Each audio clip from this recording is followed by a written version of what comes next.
маселени чечип бергилиңиздер келип. Сессияга коюңуздар, отбой кылыңыздар мындай нерсени. Бул ККМ, ТТН, ЭТН дегениңиздерди жанагы супермаркетке коюңуздар. Карапайым базарда иштеген элдин баары эле карапайым адамдар. Сиздер келип өзүңүздөр базардан соода кылбайсыздар.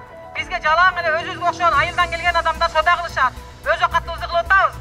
Бүгін 2 мартта Бишкектегі Максим Горький паркында 500 адамдың қатышуысында митинг өтті. Митингке шыққандар кассалық аппараттарды ККМ орнатуға қарсы екендіктерін білдірушіді.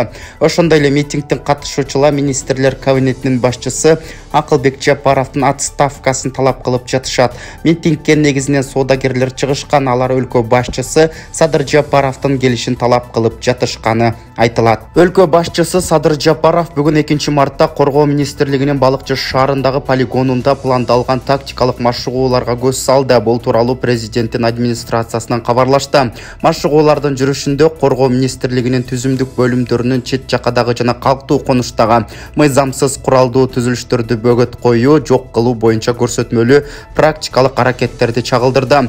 Бир нече эпизоддорго бөлүнгөн аракеттерди көрсөтүүгө 200га жакын өздүк курам, 30га чейин автоунаа, бронетранспорттук жана атайын техника, замбирек, армия, аскердик, транспорттук, авиациялык техника тартылган. Президент Садыр Жапаров Коргоо министрлигинин бөлүмдөрүнүн өздүк курамы күчүрмөн тапшырмаларды аткарууда практикалык көндүмдөрдүн жана аскердик чеберчиликтен аракеттердин ырааттуулугун жогорку деңгээлин көрсөткөнүн белгиледи. Биздин каналыбызга катталып, жаңылыктардан кабардар болуп туруңуздар. Ак Кеме YouTube каналы. Сиздер менен Адилет Аманголов. Эртеңки чыгарылыштан жолугушканча аман туруңуздар.